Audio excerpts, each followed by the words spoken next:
bismillaahi raxmaani raxiim kulanti wacan daawada ku soo dhawaada waraysiga toddobaadka iyo magaalada Nairobi waraysiga toddobaadka waxaa marti iigu ah siyaasiga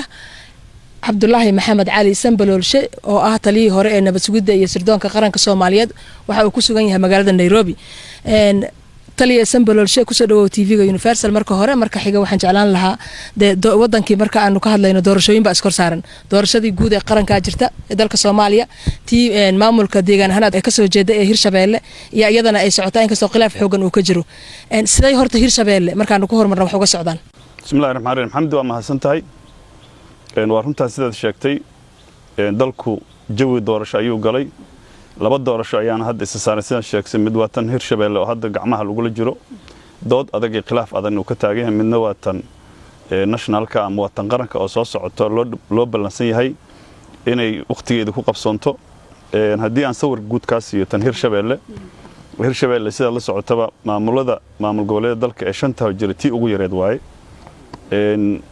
waana midda ugu horumarka yar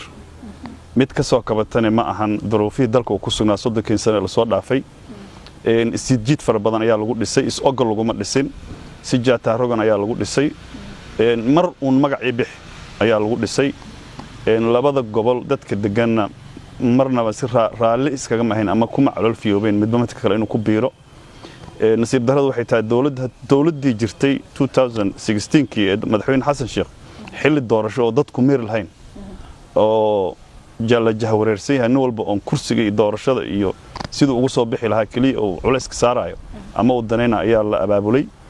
dib heshiisiin iyo looma sameeynin aas fiican looma sameeynin ayadoo la is aqbalsan lama sameeynin nasiib darradu haddana waxay tahay dawladda hadda jirta ayaduna waxay isku dayaysaa ayadoo uga faa'iideysanaysa ama raqow daraynaysa inay si cimri dheeraysa rabta ama qof isbahaysigeeda gacan ka mid noqon tara si uu gacan uga siiyo soo noqoshada dalka ay rabaan inay ku dhisaan taas ayaa la diidan yahay dabcan maamul jantaan rogan ama si aan laga fiirsan lagu dhifsanana mana shaqayn doono mara barakaysna Hirshabeelle marka la yiraahdo waa deegaan weyn qabaa'ilo fara badan ku nool oo ku midaysan maamulkaas qabiiladan waxaad moodaa inay dareemayaan sadbursi oo beelihii 4.5kii sida guudba dalka Soomaaliya wax loogu qaybsaday ayay maamuladan uga jiraan hal beel oo beelihii kamid ah moodaa inay kaligeed wax raadinayso oo leedahay waa in doorashadii aniga kaliya aan u tartamaa oo madaxweyne ka noqdaa beelihii kaleetana way u midaysan yihiin oo waxay rabaan in waxaan dhexda la soo dhigo oo lagu tartamo sababta hal beel ay u lahaanayso inay kursigan madaxweynenimada iyada ay maalin kasta u soo istaagto oo beelaha kale ay marti uga noqdaan maxay tahay ujeedada horta sidaan aad ka wada waxay la tahay beeshaas aaminsan in kursiga loo xiray xawaalaad ka wadaan malayna beesha aan ka soo jeedo waa runta horta Hirshabeelle markii la dhisay heshiis iyo rasmi ma noqonin ayaa lagu dhisay xawaalana mabdiin hadda ma diidan maamulkaas inuu dhiso laakiin wuxuu diidan yahay 3 ama 4 qofood inta meel isla galaan in masiirka ummadda mugde lagu saxo oo qof Hirshabeelle waa shabeellada dhexe Hiiraani qof ma ahane inaan qof loo dhisin ay horta aaminsan yihiin dhinaca kaleeto waa runta dawladnimada uma fiicna qabiil gooni ah in wax loo xiro laakiin asal waxa ah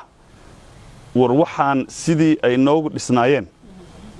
Hirshabeelle marka la dhisay Hiiraanna waxay qaadatay madaxweynaha iyo gudoomiyaha baarlamaanka shabeellada dhexena waxay qaadatay madaxweyne ku-xigeenka iyo caasimadda su'aashu waxay tahay wuxuu sidii noo ahaanayaan mase waa la kala bedelaya xawaalada sidiisa ka teeda kale wuxuu aaminsan yahay dadka hadda sheegaysa inay midaysan yihiin hor dadku waa wadad walaalo ah ayaguna iskama soo horjeedaan labadii sano la soo dhaafay la abaabulay dawladdaana hadda abaabulaysi qaasatan taliyaha nabad sugidda madaxweyne ku-xigeenka Hirshabeelle ayaa dadkaas abaabulay xawaaladu markuu wuxuu aaminsan yahay in la isku bahaystay wala aaminsan yahay maanta inuu tabar daran yahay isbahaysigan siyaasadeed la rabo in lagu dardaro aqligiisana malaha waxa ku jirta cadawgaaga lama toogay waa loo tun adkaada waxa kale oo ku jirta war wixii maalin kasta degdeg lagu dhisay bil 3 reerkaaga waa ka bixisa reer kalena kuma gaarsiiso war Hirshabeelle aas fiican aan lahayn amma ay sheegeen maxaan ku dhahaa haddana inta Hiiraan idinka baabiiso meel kale idin gaarsiiwaysa oo ku jirta xawaale dadku waa walaalo dadka hadda xawaale wax ka tabanaya waxaa la rabaa in ayaga naftooda hadday run sheegayaan raadiha inay ka qayliyaan maahane ama ay ka doodaan maahane waa walaalahooda intii u yeertaan ay u gar dhigtaan hadday xitaa ayagu isfahmi waayaan dad u kala gar qaadi kara oo dhexdhexaadin kara oo wax kala dhihi kara ayaa jira meeshaan dawladdan ayaa dadkan isku darayso saaxiibkay mahad salaada wax dhihi jiray waxba la isku qataaraa sidii ahaan jirto ahlu sunni xaaf la isku qataaray axmed madoobe tiimkiisa la isku soo qataaray madaxweyne ku-xigeenkii baarlamaankii maxaan ku dhahaa puntland la isku soo qataaray ayaa hiiraanna la isku qataaro waxaan rabaa reer hiiraan la isku qataaro reer shabeellada dhexe reer hiiraan la isku qataaro maxaan ku dhahaa reer shabeellada dhexe la isku qataaro guud ahaan mucaaradka la isku qataaro waxaanu dawladdan aan shax dhiganaysee midna waa ka fashilmaysaa midna waa hirgelaysaa marka horta waxaan wax oo dawladdaanu abaabulaysa waaye after allna waxaa la rabaa ninkii sad bursi watana lama yeelaayo hirshabeelle anaa ii xirantahay lama yeelaayo hiiraan anaa iskale lama yeelaayo qof kale in la faquuqo hadda xawaadlan uu faquuq dareemana qof akhrisanaysa ma jirto waxaanu dhan waxaa la rabaa si walaaltinimo oo laab xaaran in dib u heshiisiin loo gaaro dadku is aqbalo danahoodan oo ka shaqaysto sabalolsha adigu ma waxaad hadda aaminsan tahay in kursigan in maamulkaasi marka la qaybsanayo kursiga madaxweynaha uu iyaga u xiran yahay aniga ma aaminsani kursigu reer hebel inuu suntan yahay laakiin waxaan aaminsanahay dadku inuu ku heshiiyo ama inuu ciriinka wax ku wadaago ama inuu doorasho ii sheegeen oo wax ku kala helo nasiibkiisa oo helo laakiin asal waxa ka sidii wax lagu kala qaadanayo micno badan ma lahane inta la isku yimaado in la wada hadlo oo wax raali la iskaga yahay oo la iskaga calool fiyow yahay la dhista asal ah reer hebel kursi loo xiro hadda micno badan laakiin reer hebel ayagana waa la xoogayaa qof kastoo meeshaas imaanayo waxaa muhiima kalsoonida shacabka inuu haysto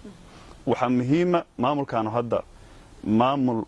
oo ii sheeg salka loo dhigay ma ahan waa maamul meeshii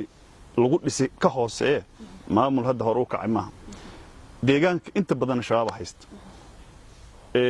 dagaalada qabaa'ilku waa joogto fatahaaduhu sanadka sii dhacaan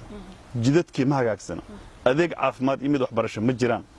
dadka duruufo adag ayaa ku dhex jiro war maamul waxaas ka bixin kara aa loo baahan yahay maamul qabaa'il kala jiidanayaan oo qolo ha loo xiro qolo kalena ii sheegay maxaan ku dhaxo ma ahane cagta inta la mariyo la xukumo nin kasta oo meeshaas xukumaaya ama madax ka noqonaya koow kalsoonida dadka waa inuu haysto labo wax heshiis lagu yahay waa in loo dhiibto ee qolo gooniya wax qasba kartaa meeshaan ma jirto hadda hardanka ugu weyn waa kursiga ugu sarreeya madaxtinimada ee madaxweynaha marka deegaano la qaybsadana deegaan ahaan qoyska aadi ka soo jeeda hadda kursiga madaxweyne ka ah iyagii haddana wax tabanayo oo wax la cararayo kursiga waana lagu haystaa maxay tahay waxa gaarka oo dadka aysan u jeedin oo ayaga beelaha kale ay kaga cararayaan horta xawaadle waa waayeel qolo walba meelay waayeel ka tahay waa waayeelka hiiraan dadka hadda oo dooda qaba oo dacwada qabana waxay ahayd dabiiciyan ayay gadaashooda inay sabtaan dabcan siyaasad xumo iyo tala xumo badan iyo abaruj xumo fara badan oo lagu eedaynayo waa jiraan madaxweynaha hadda waaroo kaleeto waxaa la yidhi ii sheeg waa nin oo argagixis haysato waa nin sida la socota jiis ah lugtu jiraya mooga tan kale horta cali guudlaawo nin la yidhaahdo iyo sheekh cismaan nin la yidhaahdo geed ku xirtay faad tar iyo argagixis nin lagu hayo waxaa la yidhi qofku markuu sakaraad yahay shaydaanka biyo la soo ag fadhiista qabow oo yiraahdo markuu ashahaada maaga biyahana ku siino waana ka sakiyaa ninkaas niman la yiraahdo nabadin oo la biyo sida shaydaankii la ag fadhiyo cali guudlaawe iyo ninka baarlamaanka jooga iyo baarlamaanka bastooladii madaxa uga haya nin tarar ku jiro xoreyn u baahan waa maxaan ku dhahaa dabcan asaguna hadee maamulka meesha jooga oday uu ka yahay madaxu ka yahay laakiin waxa la aaminsan yahay bacdama Johor uu joogo perception-ka jira nin rikaata ku jira inuu yahay oo aan xor ahayn mar kastana taktiga iyo dabacana ay ka keenayso nugayl iyo maxaan ku dhahaa fulinimo xawaadle waa runtiis annaga laakiin meeshaan hadda xawaadle iyo hebelowba ma ahane meeshaan laba jaanib la kala yahay mucaaradi maxaafada la kala yahay annaga mucaaradaan nahay deegaankaan ka soo jeednaa waxaan la ka rabaa fahad iyo farmaajo iyo hadda tiimkooduna annaga wanaagna lama rabaan annaga mucaarad haddaan nahay waxaan la ka rabaa in aan meeshaas maamulka dhisno gacanta aan ku qabanno walaa waara hadduu misbehave garow talaxun yahana meel la saaro ku kale hadduu talaxun yahana meel la saaro marka waa run in la yiraahdo hasha iyadaa geela cunaysa iyadaana cabaadaysa laakiin haddii anwaare waa nin oo tabaru hayso nin tabar haysana talaxuma ka filo marka la fiiriyo madaxweynihii waara laftirkiisa iyo gudoomiyaashii wada shaqayn kama dhaxayso maamul madaxdii saraba is haysato beelihiina ay isdiidan yihiin dib heshiisiinna hadda la leeyahay hal aado doorasho ha dhacdana la leeyahay guddiga laftirkiisa uu madax banaaneen guddiga qabanqaabada doorashada sidee loo sameyn karaa wax wada ogol ah inay ka soo baxaan walaal horta meesha asalka la raba waxay tahay maamul madaxweynihiisii iyo gudoomiyihiisii baarlamaanka iyo madaxweyne ku-xigeenkiisii la isku qataaray oo la isku diray horta meeshaas maamul ummadu leedahay oo heshiis lagu yahay ma ka soo baxay ay u sii dheer tahay qabaa'ilkii oo asaga naftiisa wax kala tabanaayo oo aan dib u heshiisiin iyo wax hadda isku raacsiin aan jirin oo ay faragelinta dawladda oo ay rabto oon danaheeda inay isku injineer gareysa ama shaar la eg doorashada soo socotay ka talato waxaanoo dhan asal waxa ka banooniga dhulka in la dhigo oo aragti tan ka weyn wax lagu wajaho hal dhinac kaliya oo aan anigu guulaysto aan ahayn la isku tanaasulo la wada hadlo la doodo wax la isku soo jiijiido wax la aqbali karo dadkan u cunto ma xalaalan la dhiso haddii la dhisi waayo hadda markaas macnaheedu waxay noqonaysaa haddii wada jirkii iyo walaaltinimadii la isku afgara waayo nin walba wixiisa allah u maceeyay oo allah u barakeeyay noqonaysaa waa dhibaato mas'uuliyadaasna waxa iska leh dawladda hadda jirta maxaa dawladda aad gaar ugu eedeynaysaa oo qabatay horta dawladda hadda sabab dawlad maba dhisna dawladdii dhexe wasaaradda arrimaha gudaha waxaan gacan ka haysan ma dhisna dadka maamulkii meesha jooga inta la isku dirayaa ninba ninka kale qoorta loo gashay qabaa'ilkii inta la isku dirayaa qalal inta meel la geeyaa la yiri xaqsoornimo ilaahay loo baxshay kuwana waxa laga dhigay kuwa baaxala ah oo ii sheegeen ay tahay in wax walba laga qaado dawladda eedan ayada iskala dawladda inta xukuumad la dhisaayo oo xukuumaddaas golaha wasiirada go'aan gaara horta waxaan haakiso maalinkaas waxa leeyahay taliyaha nabadsuudan waxaan shaqo ku leh wartalaha nabadsuudan ma ra'iisul wasaaraha wasiir arrimaha gudaha maxaa madaxweynaha Hirshabeelle ma deegaanka ugaaskiya maxaa ka qusay horta in oo arrimaha uu soo faragasho waxaan u baahannahay xilliga la taagan yahay dawladdii even xitaa waxaan ama joojin ama wada ma dhisnaba wasaaradda arrimaha gudaha ma dhisna xafiiska ra'iisul wasaaruhu xukuumad ma dhisin xukuumaddii baarlamaan lama geeynin maxaa loola degdegaa yaa dhisooy dawladda dhisaysa oo riixaysa horta waa tuma waa gartay waxaad leedahay dawladda ka gaabisay shaqadeedii dawladda mar hore shaqadeeda ka gaabisay haddana waxay waaye ii sheegeen waa dirqinaysaa waxaan raalli laga haynin rabtaa dadka inay ku dirqiso Hirshabeelle marka la yiraahdo siyaasiyiin waaweyn ka soo jeedo siyaasiyiinta hadda hormuudka u ah madasha xisbiyada qaran deegaanaha waa deegaanada ka soo jeedaan qofka siyaasigana wuxuu macno ku leeyahay in maamulka iyo meesha bari ugu laaban lahaa ay tahay meel diyaarsan oo uu wax ka heli karo ama awoodaha kale jireen maamul goboleedyada wax kula qaybsado iyaga laftirkooda hadalkooda lama hayo ma isleedahay wad ka gaabiseen awoodii ama wixii la idinkaga baahnaa ee maamulka iyo deegaankii aad matalayseen haddaba u hadlayso uu idinka rabay shaqadeedii booskaas waa idinka bannaan yahay walaad kor waa aniga sheegay oo aniga iri mar madasha iyo nabadii nolol oo isku milmeen marka xilligan oo kale doorasho ay timaado horta dadka muuqaalo kale ah u baxa waxaana ku dhac cudur la yiraahdo indhabeel siyaasadeed dadkuna waa gabadhicilaa go'aamo saxana ma qaato horta waa nasiib darro madasha xisbiyada qaran 5 xisbiga ka koobanta 4 xisbiyo kamid ah waxa madax u ah reer Hirshabeelle waa Cabdiqaadir Cusable waa Xasan Sheekh waa Sheekh Shariif waa Seerin afartuna ay sheegeen maxaan ku dhahaa waxa la dhihi karaa hadee ma nabadii nolol ayaga isku dhig darada waa arkaysa maal dhaweed ninka akhrinayay golaha baarlamaanka ninka akhrinayay xogaha guud ee himilo qaran waa xisbiyadina waa ka aaminsan yihiin war nabadii nolol iyo ayaga ma waxaan dulmigan ku heshiiyey ma waxay noqdeen ay sheegeen ilma adeernimo iyo maxaan ku dhahaa abtirsiimo ila afartan nin waa afar nin oo abgaal xisbiyada madaxka cali guud laawal rabo in loo kufino waa abgaal dadku dareenkaas waa geli karaa anu had taas ma qabo laakiin waxaan qabaa in uu jahwareerka doorashada indhabeel siyaasadeed ama jahwareer siyaasadeed inuu ku dhacan qabaa xilli wax la saxana waa la joogaa haddii waxay fiqitolkiis kama janno tago waxaa la rabaa qofay wax ka hadlayn lama arko in la hadlo la yiraahdo war dadkan waxay saareerka aan lagu qasbin dib u heshiisiin hal galo hal la joojiyo waxaan ninka dulmigooda un bay wax ka hadlaynaysaa qofay wax ka hadlaynay lama arko aniga waxay la tahay madashu waa ka gaabisay bal waa gacad bidxinaysaa Hirshabeelle markii madaxweyne dawladda hadda jirta ay hal far ku taagtay kismaashana lagu taagi jiray haddii ay talaab ay ka qaado meesha la yiraahdo ii sheegay galmudug qayla la daba taagnaa jiray baydhaba wax lagu xasuuqaa lahaa hirshabeello annaga aan ka soo jeedno haddii laga aamusay lana rabo ii sheeg maxaan ku dhahaa dalka hoggaankiisa nimanka aan kula tartanno soo perceptionka la abuuraya maaha war niman deegaankoodii exclusiveka ahay loogu taliyey tan dalkan waa loogu tala galaa actually political damage ku tahay sumcad xumo iyo dhaawac siyaasadeed ee madasha ku tahay waa gartay adiga siyaasiyaa tahay Nairobi hadda joogtaa waxaa la yiri gar aan naqayso waxa jirta mararka qaar adiga kugu soo laabanayso maamulkiina waa ka soo jeedaa oo beesha hadda laftirkeeda kaligeed aad moodo inay wax gaar ah jiidanayso dadkuna ay dareen ka qabaan ka mid tahay siba u difaacaysaa ma la dhihi karaa laftirkaaga kama marnid fiqitolkii kama janno tago wallaahi horta meeshaan aniga nin weynaan ahay Soomaalinimadan aaminsanahay meeshan Soomaaliga gal waa hawiye waa anigi advocate hawiye waxa haddaan hawiye galana meeshan hawiye gal xawaadlo waa فقنا runtii soo waa kama jan rasuulka kaleey salaatu salaam loo nin u yimaado gabyahan hadda koor wuxuu yiri quraashtan ku dhibtay aan gabay ku cayna wuxuu yiri nimankan ana ka dhashay caynin ya rasuulullah adiga intaan saan sidii tin cajiin ku jirka bixiyo inta ku dhigo ayay kaligood wax ka sheega ma si kastood iyaga saarto waa isaameynaysa horta guul kasta iyo guul darro kasta ee xawaale ku timaada ani qayban ka anna waa isaameynaysa markastana nin qablaana qabiilkiisa qabkiisana laakiin xawaale hadii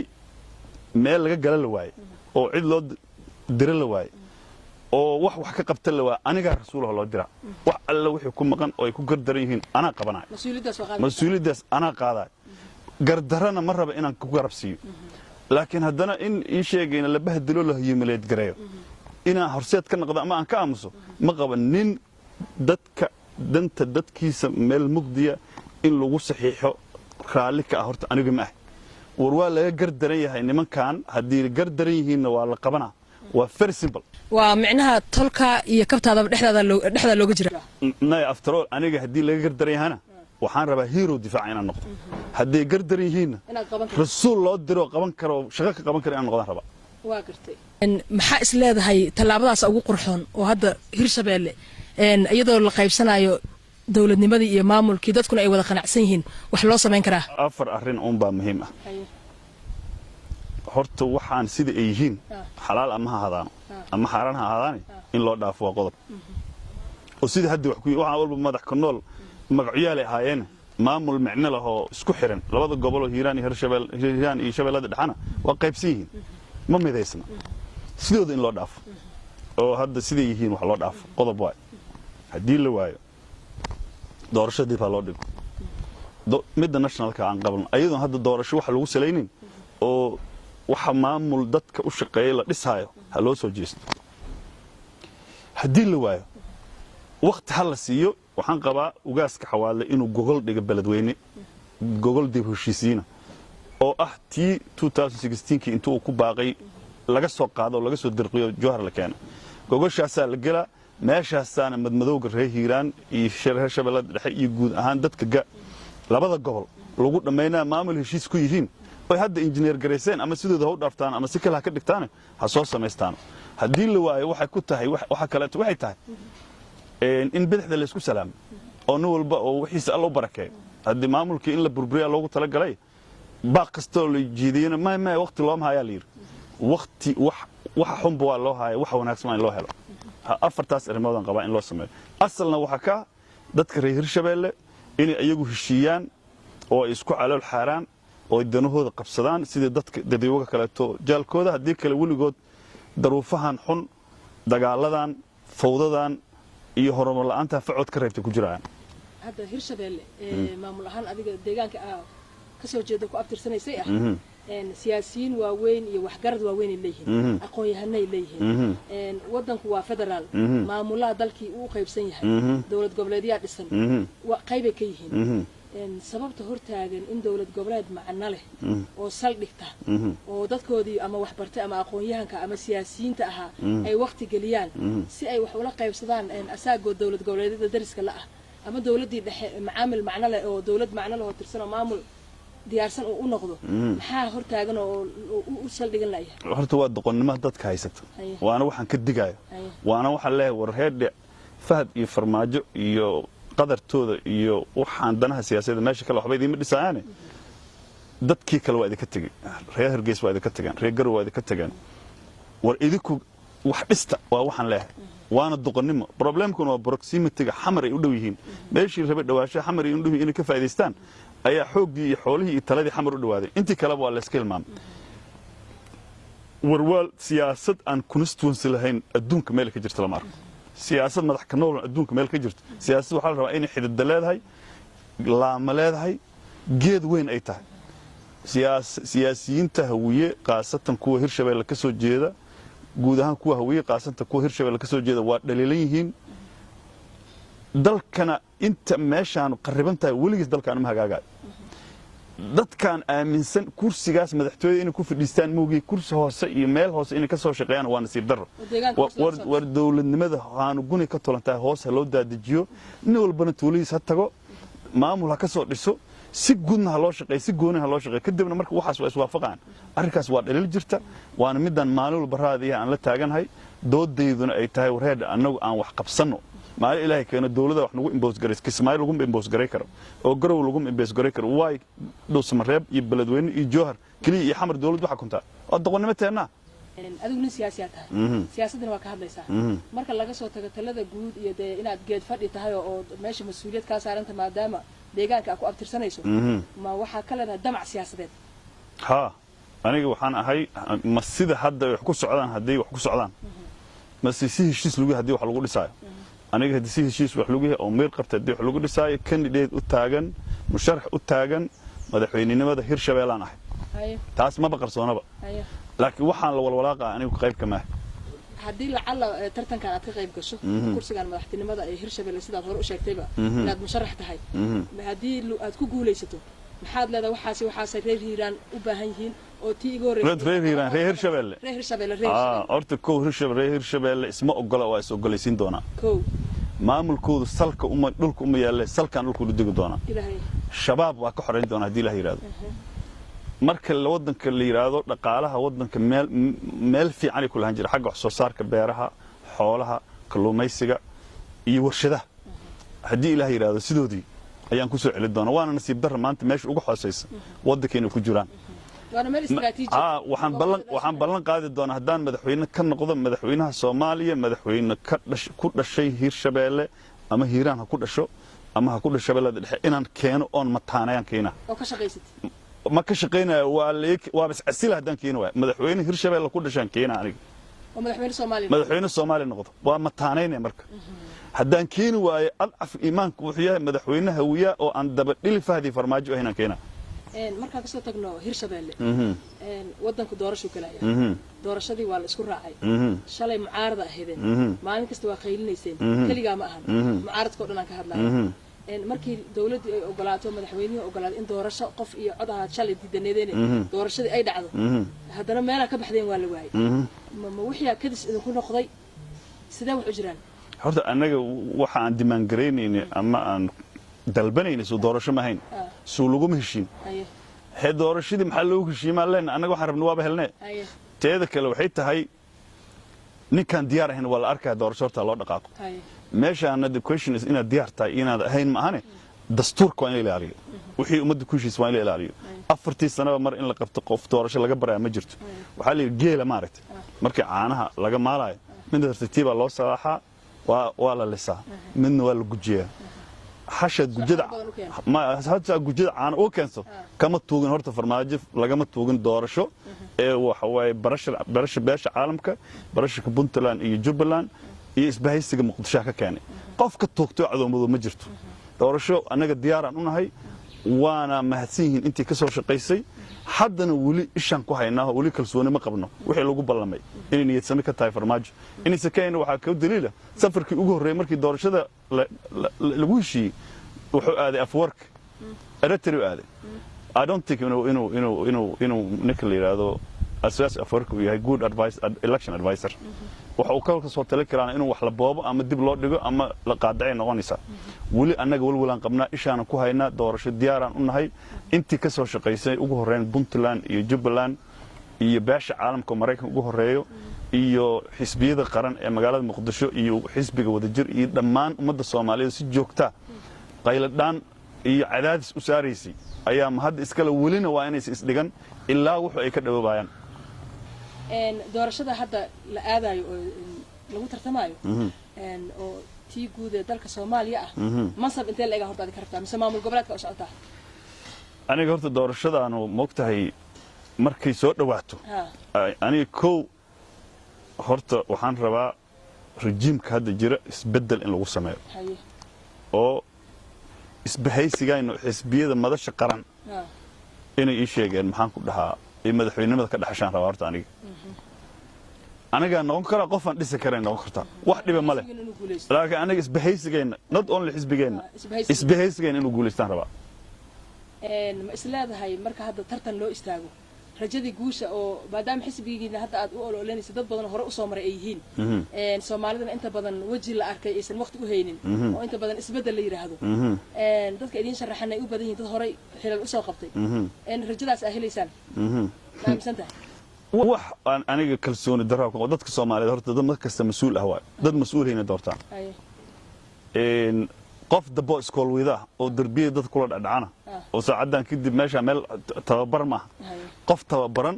oo markuu xafiiska tago meesha wuxuu dhaqaajinaya yaqaan al raba in la doorto historically dadka Soomaaliyeed dad aan siyaasi qaangaar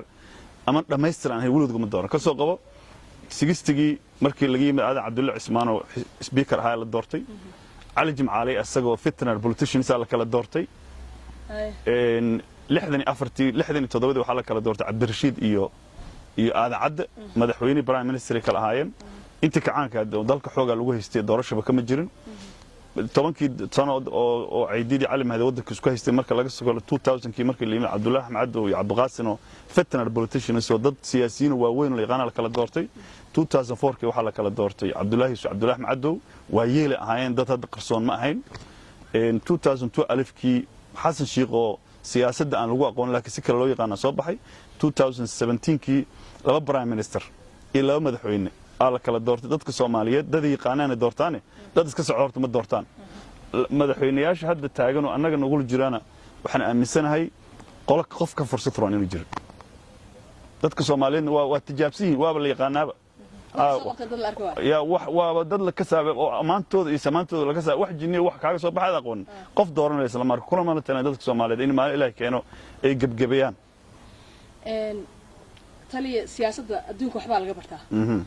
سياسة الصومالية دولة نمدي بابا 4.5 كل سنة قبيلة سياسي كستسوق معنا أولي واحد مددنا قبيل كنا سكمرنين شلي واحد ليس بال واحد هدباش هويان واحد لا ما أنت هدنا حواد لا حواد أنيقة فيري أنيقة حواد وماشان صومالي كسوقر أنت صومالي كهل أنت محقير كرهت وهو قصبان مركي ظروفه تاجيهين وح يقلب قدبون إنا كشاق هذا حوال بقرة حوال قردرني ولا قردنا أنا مد هنا هدو قردري هنا ولا قبنا هدي لا قردنا هلا قرابه هرد that is my position سياسة الصومالي أنت أصحاب أفكار كنا قلنا سنة أنا سيستم كينا بسيدا أفريقيا سيدا هذا ماشي أجوبتي سو قبائل محمى إنك اللي رادو إيش يجين رأي لو كلا قبيل كيسا أوتا وهورو قبيل كيسا أوتا بدحين كوين قبيل كيسا أوتا كولونس قبيل كيسا أوتا أفريقيا إثيوبيا إذا بقولك مليون البحنمد أنت أركتها قبائل شعوب سودان يوغندا رواندا برونديا أفريقيا ميل هذا نيجر أو دولة نمو حلا هذا هاي مصر تونسي كلها كجرتا أنا ما أفريقيا كان كبدلان كرنا ما عرفتن قبائل كان كبدلان كرنا وحال الروا لكن دولة نمدين الدينتين قبيلة الدين أنت أسوا في الجنة وحش غير كرنا كسو صارنا هذا مركز دور الشذا اللي يراه الصومالية وقت لو هدي إلهي رالك النقطة إنك يكون يستوي مدحوينا إلا دياريو لو صعدا محاد سلادة هاي أو 10 أو أنت اسمه دام سياسة أتكون جرتي laga bartay madaxweynayaashii hore ee dalka soo maray oo isleedahay madaxweynaha maanta dalkaani u baahan yahay ee samata bixin karo waa 1 2 3 waxa looga baahan yahay walaal horta waa nin fahamsan koow duruufaha dalkan ku sugaya adduunkana dhinac u socda fahamsan abuur karana siyaasadii gundhiga ama saldhigga u noqon lahayd qorshihii himilooyinka amni siyaasadeed iyo dib u heshiisiin lagu gaari lahay nin ay kala weyn tahay midnimada dalka qodobkiisa iyo qaybintiisa nin maxaan ku dhahaa daacadnimo lagu yaqaan karti lagu yaqaan geesinimo lagu yaqaan dad isku wad iyo tanazul lagu yaqaan waxaan qabaa qof aragti fog qoyar socod ah afartii sano la soo dhaafay isqabqabsi fara badan iyo isku dhacyo fara badan jiray revenge siyaasadeed ama argos iyo maxaan ku dhahaa in la kala cadgooso dib dambe siyaasadda loogu kala dagaalo inaan ka shaqeynin loo baanin ujeedadiisu dib u heshiisiin dib u xirayn dib u midayn adduunka Soomaaliya isku xira Soomaaliya isku xira loo baahan yahay hadda dawlad baa waqtigeeda dhamaaday naftirkooda doorashay ku jiraan ama soo laabtaan ama hawaayaan maxaad is leedahay bari ka maalin dawladdan wax taariikh oo lagu xasuusan karo wax qabad ay leedahay oo aad leedahay waxaas ay qabatay waxaasna way ka dhinaayeen ama way ka qaldanaayeen wallahi sideeda asal meesha waxa ka ah dadku inuu soo galaado meeshan dadkii dawladdan waa kala irdheysay waan isku dirtay wax aan isqabqabsi iyo xasarad iyo buuq iyo arrinkii calwisay aan ahayn soo kordhisay aniga ma arko dawladdan sideeda waxaan qabaa sidii Itoobiya Talyaanigu xilligu qabsaday 4 sano looga jaray waqtiga Soomaaliya in looga jaran qabaa 4 sano la soo dhaaf historiga siyaasadda Soomaaliya laga jaran qabaa adoo sababeynay أنا أصبحنا دعوين كي لسامري دي بدعي يوحي لقى رجينا ولا قال كل مالمي رجال أردن رجبال يسكو بدلين intaas ayaanu guud ahaan ku soo gabagabeynayna waraysiga toddobaad ka oo marti igu ahaa taliyii hore nabad sugidda iyo sirdoonka qaranka Soomaaliya Cabdullaahi Maxamed Cali Sanbalool oo ku sugan magaalada Nairobi.